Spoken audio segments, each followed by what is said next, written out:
Hello guys! Welcome sa channel ko.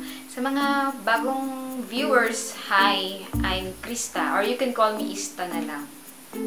Kasi pag isusulat yung pangalan ko, Krista, 5 letters yan, K-R-I-S-S-E-A. 6 pala. Pag isusulat mo yung Ista, 4 lang. Diba? To make it short lang. So in today's video, gagawa ako ng review kasi lately, some of my friends are asking me, kept on asking me kung bakit daw ang kinis ng aking fez. Kung bakit daw hindi ako tinatigihawat. Guys, tinatigihawat din ako. Pero hindi lang ganun kadami katulad nung sa inyo. Joke lang. Hindi. Kikwento ko lang yung mga nakaraang taon ha. So bago ako magbuntis, dun saan ako, year 2014, I think, hindi ako nagkakamali. Ang dami kong tagihawat. As in, dito sa may baba, sa may noo. Nagkaroon din ako ng acne breakouts, no? So, kasi wala ako talagang skincare routine. Hindi ko na bigyan ng, alam mo, hindi ko na bigyan ng hindi ko na bigyan ng importance yung aking balat. Hindi ko alam na napapabayaan ko na pala siya. Normally kasi, pag may makeup akong suot sa aking mukha, after pag nakauwi na ako, huhugasan ko lang siya, tanggalin ko lang siya ng petroleum jelly, and then wash off ko siya gamit yung kung ano mang meron sa banyo. Ang ginagamit ko yung pants ng asawa ko. As in, nakikihiram lang talaga ako. At kung wala man yun, sabon lang, safeguard, yun lang ang panghugas ng mukha ko. And then, pag feeling ko may pagka sobrang oily na yung mukha ko, ginagamit ko lang yung master ng asawa ko. Wait lang. Ito. Ito ang ginagamit ko. Nakikigamit pa rin ako sa kanya. And then, I realized na, babae pala ako. Bakit ako nakikigamit ng gamit ng lalaki? So, dahil lang sa kahiligan ko na rin mag-makeup, kailangan na rin natin alagaan ng ating skin. Kasi, syempre, masyado siya na-expose sa mga chemicals na mayroon sa makeup. So, ito, na-discover ko tong Eye White Korea 2-minute Whitening Miracle. Kaya, bibigyan ko kayo ng tip kung bakit ganito yung aking balat. So, this is the Eye White Korea 2-minute Whitening Miracle. So, sabi dito, ito daw ay active whitening nourishment, deep action hydration, and this is a gentle exfoliation. So, a special wash of mask siya. Nabili ko to sa Watson's for $24.50. Yan. Simulan natin sa packaging. As you can see, para siyang teardrop, diba? Tapos, meron lang flower dito. Very minimal, pero napaka-cute. Alam niyo yung mga Koreans, diba? Ang galing nilang magawa ang galing nilang mag-designs ng mga products nila. Like this one, tapos yung iba pa nilang products, yun. Very minimal, pero napaka eye-catching nila. So, bakit ba natin kailangan mag-exfoliate? Ano bang ibig sabihin ng exfoliate? Sagutin mo yan. Ikaw, sagutin mo. Alam ba, nababaliw na ako. I was about to sleep na sana. Naka-duster na ako, mga kaibigan ko. Yan, duster yan.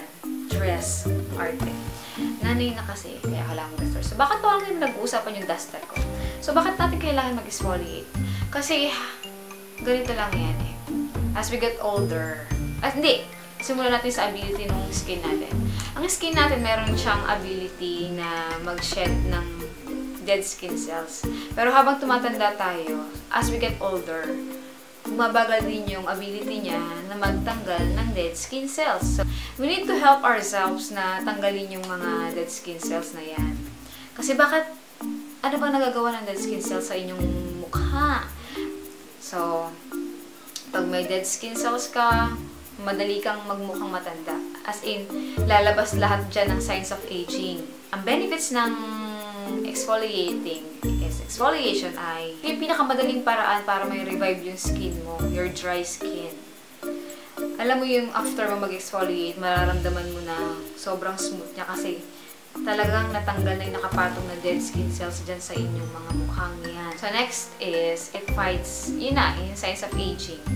Dito lang mga nakaraang buwan, napansin ko, grabe, nagkakaroon ako dito ng laugh line. As in, super dry. Pansin ko, super dry siya dyan. Sa part na yan. Pero ngayon, as you can see, nawawala-wala na siya. As in, pag umaga talaga, makikita ko talaga, pag bumiti ako, hindi na nabalik. As in, talagang nandun na siya, nakaguhit na siya dun. So, yun nga, natatanggal niya. Pag mga dry skin, pag mayroon kang dry skin, yun, mas madaling mabuo yung mga fine lines dyan. So, and the third one na pagkakaalam ko, nape-prevent niya yung mga acne breakouts. Kasi nalilinis niya yung mga pores. Pag yan, pag nag-clog yung inyong pores na yan, yung mga oil dyan, yung dirt na siksik dyan sa pores ninyo, yun na yung magiging pimples. So, pag hindi mo nalinisan ng maayos yan, pimples ang kalalabasan niya natin. Mabalik tayo kay Eye White. So, hindi ko na babasahin yung mga nandito para mabilis na tayo. Kasi, bumili na lang kayo para mabasa ninyo. Natatamad na ako, no? Kidding na. So, ito na lang tayo sa directions for use, ha? I-skip na natin yan. Pero, ipa-flash ko na lang sa screen.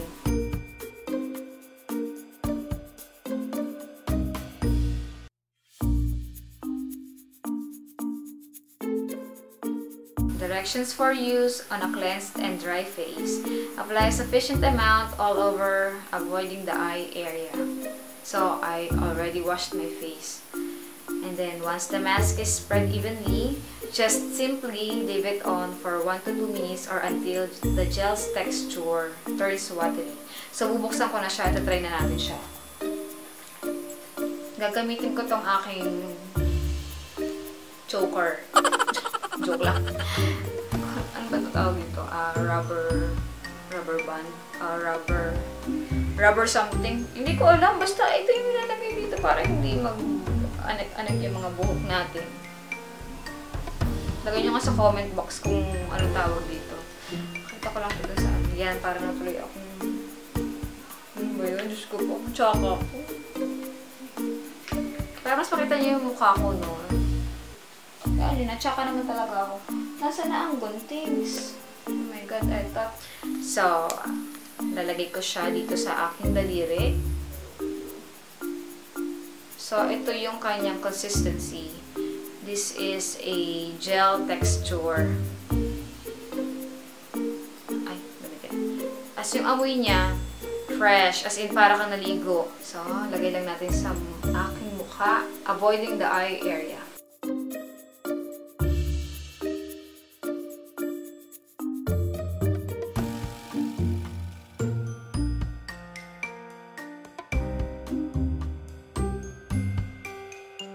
Yung isang sachet sa akin ay 3 gabitan ko siya. Kasi medyo may pagka-maliit daw yung mukha ko.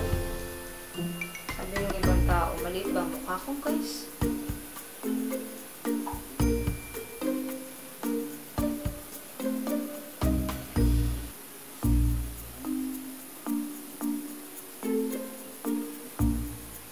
Yan. So, maghihintay ako ng 2 minuto para... So, it's 8:42 na. Hindi mo pala kailangan to ng eksaktong 2 minutes. Basta maramdaman mo lang na nag-liquefy yung product na sa face mo. Pwede mo na siyang i-massage. So, I will be back later, guys. Wait lang. Nararamdaman ko na yung pagkarani na niya. So, pag gano'n nararamdaman niya parang tubig na, pwede nyo na siyang i-rub, i-massage. So, kung ano yung paraan nyo kung paano magtanggal ng libag, ganun din ang gagawin niyo. So, i-massage ko na to para matanggal na yung product para matapos na tayo dito. Medyo meron ako nararamdaman ditong tingling sensation. Mga pala guys, nung una ko siyang na-try, yun yung naramdaman ko. Meron siyang parang, after kong hugasan yung mukha ko, meron ako naramdaman na parang may tumutusok sa mukha ko. Sabi ko sa asawa ko, kasi hindi talaga ako nagagamit ng mga exfoliant. Hindi ako gumagamit nun. Kasi as in first time ko gumamit, ito lang, itong Eye White. Sabi ko sa asawa ko, bakit ganun, daddy? Ano siya? Medyo may pagka, parang tumutusok. Tapos parang, alam mo, parang kang nakukuryente.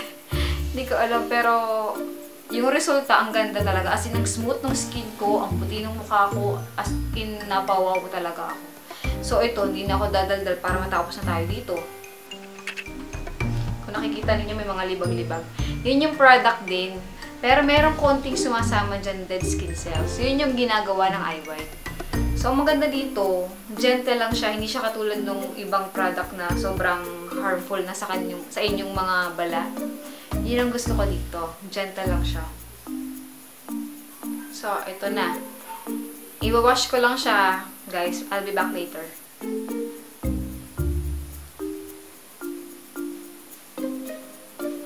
Nahugasan ko na siya ng tubig. Hindi na ako gumamit ng facial wash dito, ha. Yung tubig lang. Just the water lang. So, napansin ko sa kanya, gaya ng lagi ko napapansin pag naghuhugas ako. Mahirap lang sa kanya, para sa part ko ha, hindi ko lang alam doon sa mga gumagamit na iba, para sa akin. Kasi pag binasa ko na siya ng tubig, para siyang may gelatin. Alam mo yun, yung parang ang hirap niyang tanggalin. Ang ginagawa ko na lang, pag hawak ko yung ginagawa ko talaga.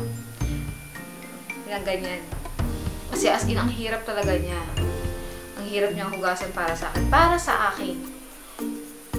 Pero ang ganda ng resulta. As you can see, medyo nag-brighten yung mukha ko pag tinitingnan ko dito sa salamin. So, yun. Alam mo yung pakaramdam na parang natanggal yung nakapatong sa mukha mo. As in, parang gumaan yung pakiramdam mo. Kasi, alam mong malinis yung mukha mo. Alam mong natanggal yung mga dapat matanggal dyan. Ang ayaw ko lang sa kanya ay nasa sachet pa rin siya. Wala pa siyang nasa tube. Kasi para sa akin, ang hirap para sa mga nanay. Kasi pag nasa banyo to, nilalagay ko sa banyo eh.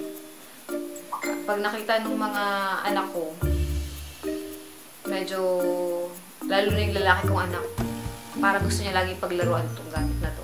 Sana lang gumawa sila ng nasa tube na lalagyan. Tsaka napansin ko sa kanya guys pala, nung una kong gamit ko sa kanya nun. Kasi meron ako ditong pimples. Parang I think dito yata sa may ilong ko yun, dati naman. Tutubo pa lang siya. As in, tutubo pa lang siya. So, after kong mag-exfoliate, napansin ko, nag-flat. Parang, nasa na yung tagayawat ko? Akala ko ba, malakas ang loob mong tumubo dyan. So, nawala talaga siya as in. So, after mo mag-exfoliate, dapat mag-moisturize ka din ng skin. That's why I'm using this Eye White Aqua Moisturizer. Whitening Vitamin siya. Para naman ibalik yung moisture sa inyong mga balat. Kailangan din naman yan ng inyong kailangan ng balat nyo yan. Kasi pag dry, alam nyo na pag dry ang balat, ay lalo kang tatanda. So that's it. Sa mga kaibigan ko nanonood ngayon, baila na girl. 24.50 lang sa SM. Gora na. Sana po nakatulong ako sa inyo at maraming salamat sa mga nanonood at sana yung subscribe kayo sa akin para updated kayo sa mga videos na i-upload ko.